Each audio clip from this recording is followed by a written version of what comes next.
Hello folks, I am back and I'm here to talk about the Kimber Raptor 2 Pro in stainless.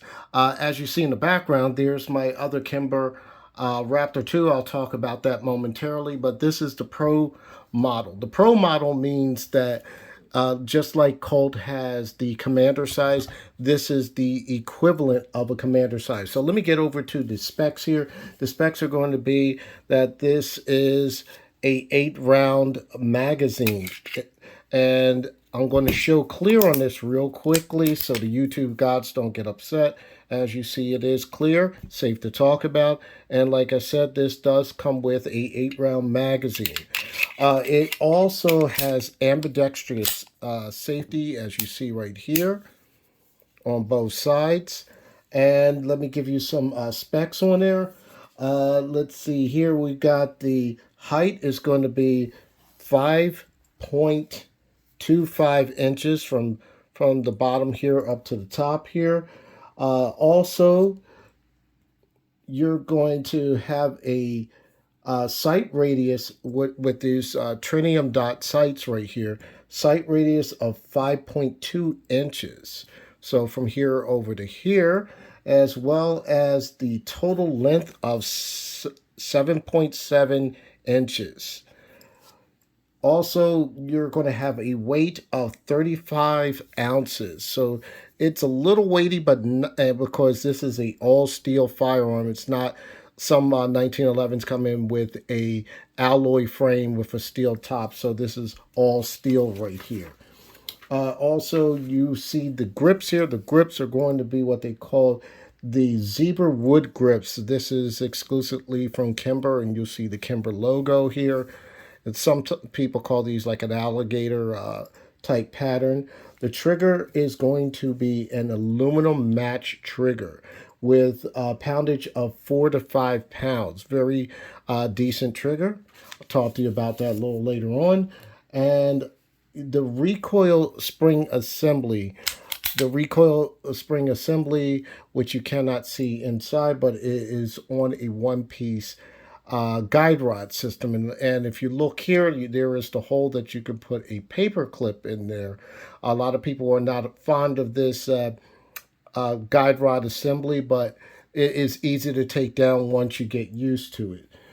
Also, the material is, like I said before, it's going to be stainless steel, which with this whole construction here, as well as the finish is going to be a satin silver, really nice looking finish right here.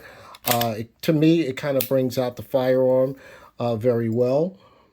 And the barrel length, with the barrel length on this one, like I said, because it's the pro size, the pro size being commander size again, is going to be a stainless steel construction. Now the barrel is a match grade barrel as well. It's also a bull barrel, and I'm a big fan of bull barrels in 1911s, especially when they are in like the commander size or smaller. Also, the twist rate on this barrel is going to be 16. Most people will have, you heard of rifling that's like somewhere anywhere like 7 twists. This is going to be more of a 16 twist on this particular barrel here. Uh, and that's going to be a left hand twist rate. I did mention about the 3-dot sights. And I'm going to go into a little more other features that are on here. As you see, the Raptor 2 has a very unique look to it. It has what they call their Raptor pattern. That's the grip section right here. A lot of people like standard serrations, but this is just the style that Kimber does. But it is grippy, believe it or not. It is a grippy pattern, believe it or not, and it does match these grips here somewhat, but it has a good texture. Also, the front serrations on the front strap here is a decent texture. It's has some bite to it, so you can get a good grip on the front strap. And on the back, you'll have some checkering. I believe it is, if I remember correctly, 32 let's see, 32 lines per inch checkering here. Like I said, this is a all steel construction. Uh, One thing I like about the Raptor 2 is it is from their what they call their custom shop. And a lot of people are usually down on Kimbers, but I find that anything from their custom shop seems to be of very good quality. And the other Kimbers, like I said, other Kimbers are sometimes a little bit suspect. Like I had two Ultra carries. Uh, they did not meet my standards, so I got rid of both of them. But I've never had bad luck with the Kimber Raptor 2, and this is going to be my second one. As you see in the background, this was my first one. I purchased this roughly about 5 years ago, and as you see here, I put the comp on here. And I've also put a magwell. This is a Wilson Combat magwell that you can add on. It's kind of like a cheat. It's a slip-on magwell that goes underneath the grips here, and you just hook it on the bottom screws here after you take the grip panels off. And you see here, there's the extended slide release here. So I can just depress that and have the slide to go forward. Now, I'm going to do the same with this one. I just ordered those magwells as well as the magazine extension. Slide release extensions. I just ordered those, so I am waiting for those to come in the mail. And hopefully, I said that right the first time. I meant the mag release, not the mag release. I can't even talk today, but the slide release extension here, slide release. So I'm sorry if I misspoke right then and there. But some of the things that I like about both of these firearms is the design that's on the top with the decent serrations. Now, they're supposed to cut down on glare, supposedly, but we all know that a lot of this is pretty much decorative as well. Uh, and I did mention about how some of the design, as far as the checkering goes, there's more of a design here. As you see, it's the same here, and so forth on both sides of these firearms. Now, one of the things that I noticed that is a little bit different is if you look very closely, like I said, I got this 5 years ago, is the sights. These are Meprolite sights right here.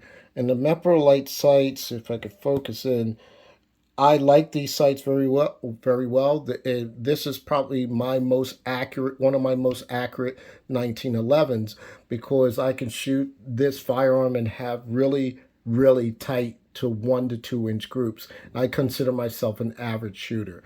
I really like the way this sight setup is, but unfortunately, I think they upgraded the Raptor 2 and they came up with these particular sights. And with, you can see right here, there's a little bit of a, right here where you can see the night sights right here in the back. Now, I would prefer, and a lot of other people, sorry about the focusing, I would prefer something where it can hook up and so you can, so it can be like a catch on the rear sight. So just in case you need to use your belt or boot or whatever to rack the slide, God forbid there's an injury. Now, on this one, this will not catch fully because as you see, this is basically smooth. So it's not going to be a full catch like your other 1911s, such as your Springfields, etc. But it's still, both firearms need that catch on the rear. One thing that I mentioned about the shooting on both of these, that they're very accurate. It is accurate. I got 1 inch groups on this one, 1 to 2 inch. But right now with this particular model, I am shooting somewhere anywhere like 3 inches, with my targets being roughly about 7 to 10 yards. Now, part of that is because I've been making a few mistakes in shooting here. As you see, there's a slight little blister right here. And I shot, I mean, you can't see that, but right here I popped it. But I've shot roughly about 300 rounds in this back to back. And the way I was pulling the trigger is it was my fault. And a lot of times I tend to, I guess, push going this direction into the trigger well, which is not really a good way to shoot because uh, your targets are going to come in low to the left, especially if you're a right-handed shooter. So I was making that mistake. And the problem with that is also because these are serrated in the front and these are aluminum triggers, and it's like I said, it's a match grade trigger. It's going to give you a little bit of a cut. Now, just to show you exactly on this particular model, you could see where I was pushing. And on this one, you'll see little marks here and marks here. That's because when I'm gripping, I'm pushing over to the side. Now, if you look on this side, you don't see those marks right there. A couple of my 1911s are like that, and it's because I'm trying to get the pad of my finger there, so I'm either putting too much finger in the trigger well. So that is a shooter error, something that I need to work on. So let me get to the targets real quickly. And getting to the target here, if I can put this in the right spot here, as you see here, like I said, this is roughly about 7 to 10 yards. I'm playing around with the distance, and this is the push I'm talking about that I'm doing right here. And that push will make you get some flyers. Let me show you my second target, and the second target's really going to show you a lot of that push. And a lot of that push is because, like I said, I shot this doing roughly about 300 rounds, shot 300 rounds. Now my finger is getting tired and it's starting to hurt. As you see, it's still pushing over again. And I don't think it's a sight issue. Some people might comment and say maybe it's your sight that's off. I don't think it's a sight. I think it's just me. And I'm trying to straighten up and trying to get my targets where they should be, shooting a little high and trying to guesstimate where I'm shooting at. Well, like I said, the Kimber has taken a lot of rap for some of their quality control issues, but they seem to have it right for some reason with the Raptor 2 line and their Aegis line. They seem to have it correctly done. So I really think that the Raptor 2 is a very, very good firearm. For some people, this may look a little bit too gaudy. I might put this in my.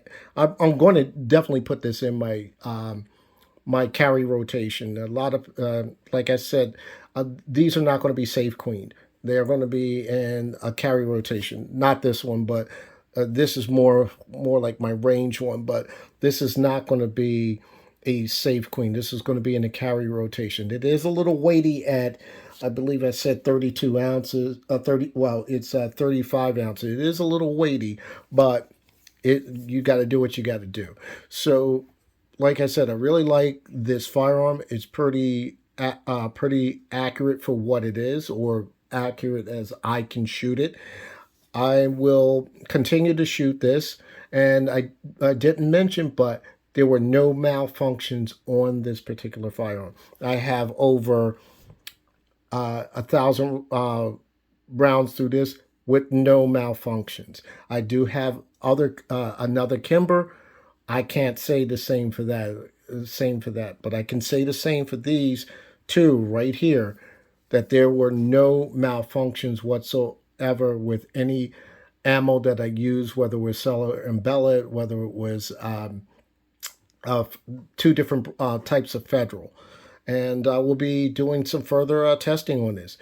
So I'll keep you posted. So with that, I'm going to say happy shooting, stay safe, #2A.